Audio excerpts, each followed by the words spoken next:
ना करके कम से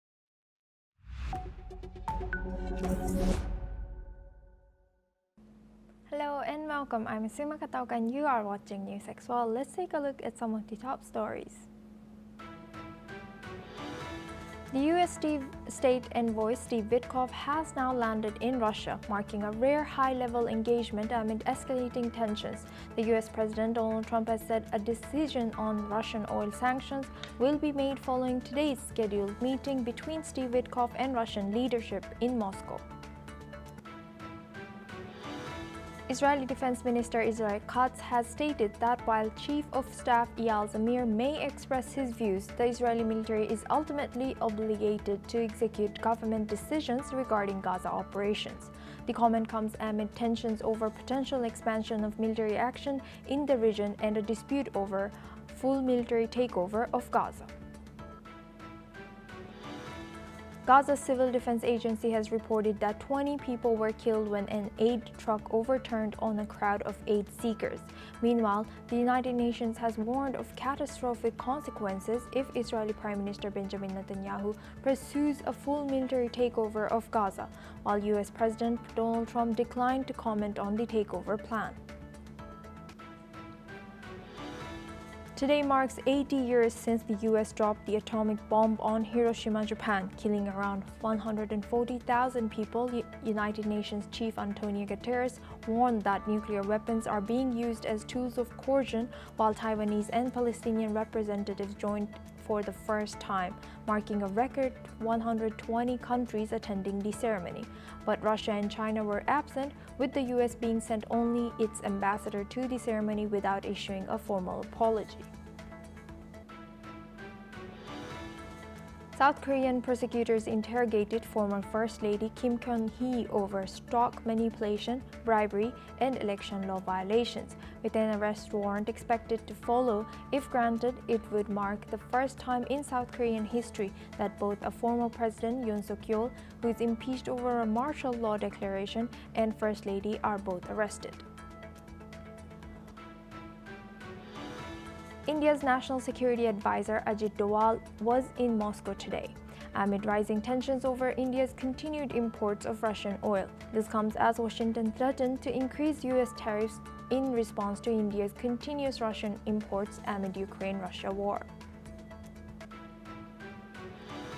Southern China is battling deadly floods and disease risks as monsoon rains peak, with Guangzhou hit by its second heaviest August rainfall this century, causing massive travel disruptions and landslides. At least 16 rivers in Guangdong have risen to dangerous levels, prompting emergency rescue efforts amid warnings of more thunderstorms.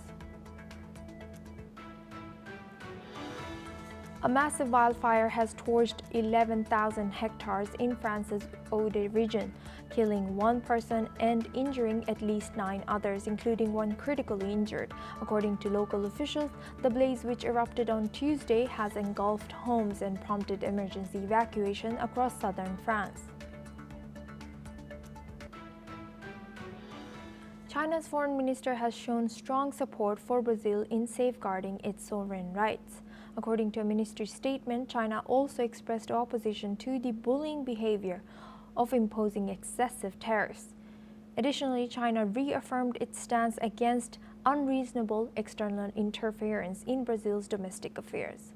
This comes as Brazilian President Lula da Silva announced that Brazil will defend its interests using all available resources, including the World Trade Organization, after the U.S. prepares to impose tariffs on Brazilian goods. Lula regretted the development and stated that he would not contact U.S. President Donald Trump, as Trump does not wish to engage in conversation. Now for this discussion, we are joined by Dr. Ajay Dua. He's a former Secretary of Commerce and a senior economist. Thank you, Dr. Ajay, for joining us today. Good to see you.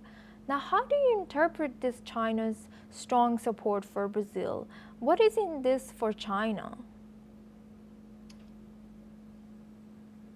Thank you for having me. I think one is the formal association in the BRICS. Brazil and China have been the founding members the original four, along with India and Russia. And second, I would think that President Lula has been a strong trade union leader, a worker himself, and who worked his way up to be the leader of the country for the second time. And that probably also shaped his views. He doesn't really believe in capitalism or kind of, the rich cornering everything. So I think sharing of views between him and President Xi Jinping has taken place on the sidelines in the past. And I think, I'm just guessing, that they get along well. And of course, at the end of it, Brazil is the biggest economy in South America. It has a fair amount of resources, and it also has a good population, so it does offer a market access to China. And Dr. AJ, what does this signal about China's broader strategy in global geopolitics? I think China is now, and that's becoming increasingly apparent from the statements, that China is not going to be giving in on the tariff issue to the United States. The United States has, if you would recall, had levied 146% duty, or was it 145% duty, on Chinese goods. China turned the tap off a number of rare earths which were flowing out of the country. It brought to a standstill, almost globally, the magnets making industry, and which is required in defense, in EVs, windmills, and automobiles. And US had, I'm not saying the US caved in, but US agreed to remove the reciprocal duty, and the Chinese agreed to resume the flow of minerals, 7 minerals out of the 17, what's called rare earth material, that they would allow those go to China. And that's where the matter is. And as of now, they have had 3 rounds of negotiations, and it looks like China is going to hold its own, and it thinks that the United States is more dependent upon China than vice versa. For China, the US is a big market, as we all know, but it nevertheless thinks that it has a power to sustain that, whereas the US, including in its technology, microconductors, AI, and all those kind of things, has more to lose if China were to behave erratically the way the United States has been doing. Thank you very much, Dr. Ajay, for sharing that. Please stay with us as we come back to you for our next discussion as well. Now we move on. South Korean President Lee Jae-myung will host Vietnam's top leader Tu Lam next week for a 4-day visit focused on boosting technology cooperation. This marks the first state visit since Lee took office. Trade tensions and global tariffs are likely to dominate discussions. Korean companies have long been major investors in Vietnam, with $92 billion invested by the end of 2022. However, new tariffs on South Korean and Vietnamese goods, including a 15% US tariff on South Korean exports, may impact future investments. Both nations are watching closely as they navigate these trade challenges. Now we go back to our guest discussion with Dr. Ajay Dua. He's a former Secretary of Commerce and a senior economist. Thank you, Dr. Ajay, for staying with us. Now, what do you think the South Korean-Vietnamese state visit reveals about these evolving dynamics between these two nations? Mike, if I recall, amongst the original, what was called the Asian Tigers in the 60s and the 70s, soon after the Second World War, the countries which had driven the economy of Far East and Southeast Asia were South Korea, Taiwan. And at that point of time, and of course, we had Japan in it. Singapore was also considered. Vietnam was nowhere in it. Vietnam was fighting for its existence at that particular point of time for its survival, first with the French and later with the United States. But after the United States gave up, or I can use the word gave in and decided to withdraw after years of trying to fight the Viet Cong, the US found in Vietnam itself a very good market for that. They found them a diligent lot who were willing to work hard, and the wages were very low. So that is what attracted the industry of Vietnam to be set up with American money. Till the other day, they were forced, and with the Chinese money. So you do, and for China, it's just the border. Like a walk across, both informal and the formal trade between China and Vietnam is considerable. So, and the advantage of Vietnam has been realized by both China and the United States. So the US has been considerate, so to say, and has levied a 19% tariff when the president of Vietnam appealed to President Trump. South Korea, original one of those tiger nations of Asia, believing heavily in exports. Vietnam has now got to that stage of joining the tigers because Vietnam's 20% of GDP of Vietnam is now exports to other countries, which is United States, China, and a host of other Southeast and other countries. So the two presidents are meeting up, one to see whether greater complementarity is possible between the two. South Korea does need more cheap goods.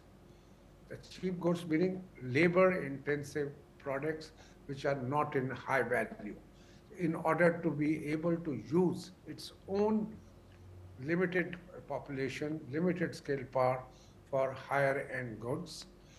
Not that it is absolutely like Japan, top of the rung in every technology, but in certain technologies, including, as we know, in electronics. Now it has become a contract pharmacy for a number of companies, and not many people talk about it, but Samsung, Yes. the electronic giant, is Yes. also a huge contract manufacturer for drugs for Yes. American and European companies. Dr. Ajay, please stay with us. Thank you for sharing that. Please stay with us as we come back to you for our next discussion as well. Now we move on. Swiss President Karin Keller-Sutter will meet U.S. Secretary of State Marco Rubio in Washington today in a last-minute push to negotiate a reprieve from U.S. tariffs. The Swiss government is desperate to reduce the 39% tariffs imposed on Swiss imports, which could threaten Switzerland's export-oriented economy. U.S. President Donald Trump announced the new tariffs last week, targeting Swiss goods like watches, machinery, and chocolate. Switzerland's industry associations have welcomed the government's efforts to find a solution before the tariffs go into effect tomorrow. Meanwhile, U.S. envoy Steve Witkoff has arrived in Russia for the tariff talks. India's National Security Advisor Ajit Doval has also landed in Moscow for talks with President Putin. Now we go back to our guest discussion with Dr. Ajay Dua. He's a former Secretary of Commerce and senior economist. Thank you, Dr. Ajay, for staying with us. Now, what could this economic fallout be for Switzerland if these tariffs are imposed? I think Switzerland, which has been used to either no tariffs or low tariffs upon its products, and what are the major products are produced which gets exported? Pharmaceutical is a very big business. Branded pharmaceuticals, not so much as generics, from Switzerland, the world over acceptable, high quality, etc.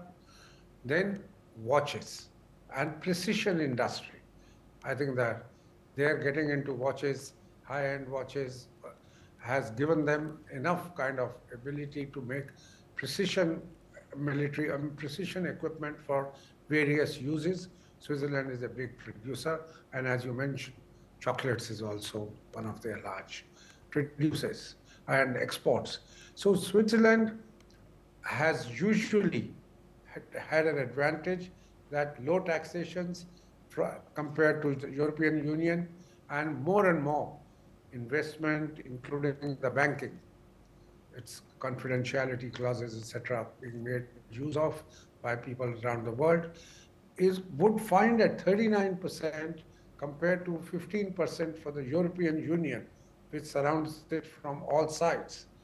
At a great disadvantage if this 39% kicks off tomorrow, the 7th. I think that has urged the president of Switzerland and the Switzerland administration to immediately seek relief from President Trump. It is almost like the European Union president. If you recall Ursula von der Leyen, she went to Scotland, to the Gulf, where President was golfing, to appeal to him to be reasonable, and he relented to 15% from earlier figures which he was talking of, and she went back rather happy, though President Macron and the German Chancellor are not happy even at 15%. But I think Switzerland would make all-out efforts, and it must, to preserve its industry, which is a very sophisticated, high-end, other than chocolates and cheeses, which also come from there. And the president of US might like to not make such a differential of 15% and 39% between the countries of Europe. Thank you very much, Dr. Ajay Dua, for joining us and sharing your insight throughout our news. Now we move on to our next news. Gaza's Civil Defense Agency has said that today that 20 people were killed and dozens injured when an aid truck overturned on a crowd of aid seekers in central Gaza. Spokesperson Mahmoud Bassal said that the incident took place around midnight near the Nusayrat refugee camp, as the truck was driving on a damaged road that had been previously bombed by Israel. Reportedly, the Israeli military is looking into the reports of this incident. Hamas has accused Israel of forcing aid trucks to take dangerous routes, leading to chaos and starvation. In a statement, Hamas said the routes are overcrowded with starving civilians and that this often results in desperate crowds swarming the trucks. Now we are joined by Ali M. Abushbak. He's a Middle East researcher, joins us live from Cairo. Thank you, Ali, for joining us today. Good to see you. Now, given this tragic incident, how is this incident covered over there in Arab world? Thank you, Suma, for having me. According to last statistic in Gaza, more than 88 Palestinians have been killed since yesterday night up to today. Among of them, 63 of them, they are seeking for food and for humanitarian aid. Also, more than 20 civilians have been killed in this accident that overturned the truck in Gaza. Definitely the local media outlets covered this situation and describe it as a tragic event and accident that after Israel's forces forced the truck to take unsafe route to reach to the where home. Unfortunately, most of the truck, a humanitarian aid truck, it's looted by civilians before reaching to the where home. So that's make it situation more miserable in Gaza. Yesterday night, Israel also completely bombed a clinic belongs to the United Nations in Al-Maqousi neighborhood, which escalated the situation more and make it more miserable. According to Palestinian media office, they describe the situation as an engineering of chaos. Israel deliberately forced the track to take a route unsafe and to creating a chaos among the civilians, a hunger civilians, so seeking for food and seeking for humanitarian aid. Definitely, Osama, there is a situation on the ground. It's completely miserable. While Israel yesterday, it's allowed for around 90, 80 truck to into Gaza, despite the urge of humanitarian. They are urging for, like United Nations, they are urging at least for into Gaza more than 600 humanitarian truck to make a balance in the market and make balance for the civilians to take a humanitarian aid. Most of the civilians today, around 5 civilians reached to the hospital, and they did because of the malnutrition and because of the famine. Children and women, they are most sector that impacted by this Israelis policy on the ground, and because of the Israelis completely blockaded Gaza, despite the international community warned Israel about the humanitarian aid and about the situation, especially humanitarian situation crisis in Gaza. There is a protest among the international community, and yesterday we have seen protest in Japan during the anniversary year of Hiroshima and Nagasaki. So that's make it a situation more miserable. And the civilians on Gaza, they are following the news and they are asking about the future of Gaza among the Yes. Israelis. Report about invading all Yes, Gaza. Ali, I would like to come back to you for this discussion on our next news. So please stay with us. Thank you very much for sharing that. Now we move on. Israeli Defense Minister Israel Katz said that Chief of Staff Eyal Zamir had a right to express his views, but that the military would ultimately have to execute any government decisions on Gaza. Katz added that as defense minister responsible for the army on behalf of the government, he must ensure that these decisions are carried out. His statement comes amid reports that Chief of Staff Zamir expressed opposition to a full military occupation of Gaza during a closed-door meeting with Prime Minister Benjamin Netanyahu and other security chiefs. Meanwhile, Zamir has made no public statements on the matter. Now we go back to our guest discussion with Ali Emma Bushbuck. Thank you, Ali, for staying with us. Now going back and looking at this news, giving the reported opposition from Chief of Staff Eyal Zamir to full military occupation of Gaza, how might internal disagreements within the Israeli military influence the strategy moving forward about military operations in Gaza? Also, worth mentioning that Israel size more than 75% of Gaza. It's under the Israelis' control, and there is a rising tension between Benjamin Netanyahu and Zamir, the IDF chief. He's arguing that fully invaded Gaza, the 15% of remain of Gaza, it will put the hostages under the risk, and may that will kill by friend fire or by killed by Hamas the people who's holding the captive. And he's claiming that fully invading Gaza, the 15%, it will put a part of the hostages in risk. They will put the Israeli troop in risk as well, because the Palestinians military operation leading by Hamas, it's increased last 2 months, and several of Israelis soldiers have been killed during the confrontation with the Hamas fighter. Benjamin Netanyahu, he insists to invade whole Gaza despite the international community warning Benjamin Netanyahu, and they still here. Remember, during the May 2024, before the invading Rafah, the whole international community warned Israel to invade Gaza. And during the Biden administration, he threatened Benjamin Netanyahu is not going to send a bomb and a weapon to Israel if they are going to invade Rafah.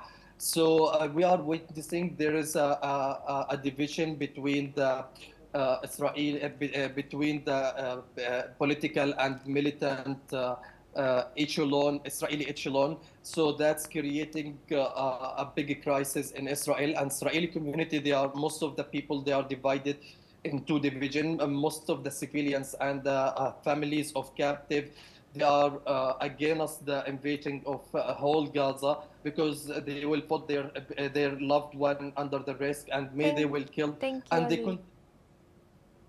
Thank you very much, Ali, for joining us today and sharing your insight all the way from Cairo and staying with us throughout our news.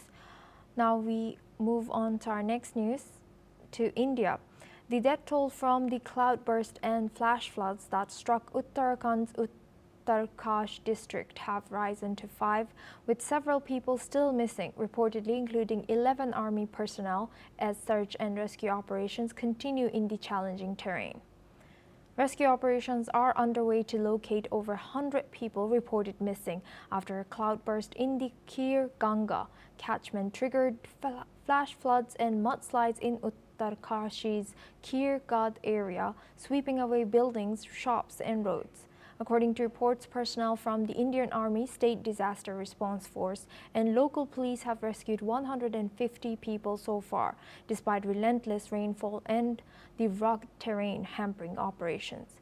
Uttarakhand's chief minister has reached the affected areas to review rescue operations. According to reports, he conducted an aerial survey of Darali and nearby regions before the disaster management meeting at the Dehradun State Emergency Operations Center. India's Prime Minister Narendra Modi has also spoken to Uttarakhand's chairman in the morning to take stock of the situation and review the response. Now we're joined by Bharati Chaturvedi, founder and director of Chintan Environmental NGO. Thank you for joining us. Welcome to NewsX World. Now, thank you. Thank you. Now, can you tell us more about this unfolding situation in flash floods occurring in India, and that seems to be kind of more often than before? Well, first of all, what's happening is the Himalayas are a very fragile ecosystem, but they're also a very new mountain. They're the youngest mountain ranges in the world. And you think of that, and then we're caught in the middle of a great climate crisis. So we have unprecedented freak weather events. And thirdly, there's a lot of development in the Himalayas, which is actually not which is not actually very good development. It's kind of unplanned. It's quite haphazard. And with a lot of people going there for tourism, there's been a demand for far more buildings, far more hotels. So all of these factors have come together, mostly climate change, which is causing the devastation. But the devastation is much worse because of really poor planning. And it's really costing, communities in the Himalayas. We've seen floods in Himachal previously, which is another part of the Himalayas, in Sikkim, which is the eastern part. So we're really seeing a whole new violence that's coming out of climate change. Thank you very much, Bharati Chaturvedi, for joining us today and sharing your insight as an founder and director of Chintan Environmental NGO. Now we move on to our next news. As Japan marks exactly 80 years since an atomic bomb was used in war for the first time, the city's mayor has warned world leaders about the nuclear warheads that still exist today. The western Japanese city of Hiroshima was leveled on August 6, 1945, when the United States dropped a uranium bomb nicknamed Little Boy, killing about 78,000 people instantly. After a moment of silence observed at 8:15 a.m. local time, the exact time of the blast, Mayor Kazumi Matsui called on leaders to heed the lessons of Hiroshima and Nagasaki and warned of the consequences of the global trend towards a military buildup. He stated that there was a growing belief among the world's political leaders that possessing nuclear weapons had become unavoidable to protect their own countries. He also pointed out that the US and Russia held 90% of the world's nuclear warheads. He stated that the situation not only nullified the lessons the international community had learned from the tragic history of the past, but also seriously undermined the frameworks built for peace building. Meanwhile, on the streets leading up to the Peace Memorial Park, there were small protests calling for the abolition of nuclear weapons. Here's what some of the residents had to say. 核を持つ持たないは別にしても現実問題として核が抑止力になっているのは間違いないじゃないですか。戦争を起こさせないための抑止力、ウクライナがああいう形になったのもそうですし、そういった意味で我々中国、北朝鮮、ロシアという核を持った3カ国に囲まれている日本ですから、我々としてもいわゆる核を使わせないための防衛力の増強というのは必要だと思っています。実際にその写真とかこう展示されてあるものを見て、実際に今よりも本当にもう特に戦争の時は大変な時期を皆さん過ごされていた。で、原爆がその人間にどのような影響を与えるのか、土地とかその人々の気持ちにもどのような影響を与えるのかっていうのはやっぱすごく強く感じたっていうか、なんか今自分がいかにこう豊かな生活が送られているのかありがたいなっていうのはすごく感じれました。Now for this discussion, we are joined by Roger Liu. She's an assistant professor at National Sun Yat-sen University. Joins us live from Taipei. Thank you, Professor, for joining us today. Welcome to NewsX World. Now, with the US and Russia controlling over 90% of the world's nuclear weapons, what steps can the international community take to reduce nuclear stockpiles and reassert the values of disarmament in today's geopolitical climate? Well, thank you for having me. For this one, I think I will be taking a more pessimistic stance because, well, in different time of history, the human beings actually have been trying to reduce their nuclear stockpiles since 1970s, and we have SALT 1 and SALT 2 and different rounds of nuclear disarmament talks. In the UN, we have the agency dealing with that. However, now we can see that Russia still have the most nuclear heads in the world, followed by the US. And none of them are actually been talking about this. And on the contrary, the US have been trying and talking about the renewal of their nuclear weapons. So they are building a new generation of nuclear weapons that can deliver the warheads in a more efficient ways, in a more accurate ways to aim at their targets, their enemies' targets, cities, and different parts of the strategic places.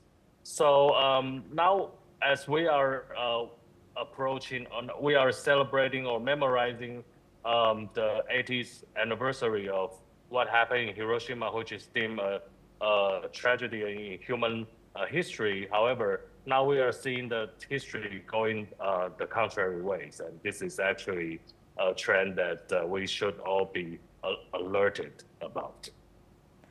And Professor, now looking at the 80th anniversary of Hiroshima, what implication does it have for international peace and security? Well, this is actually also a time for us to commemorate the end of World War II. It's also the 80th anniversary, and the nuclear weapon ends the war.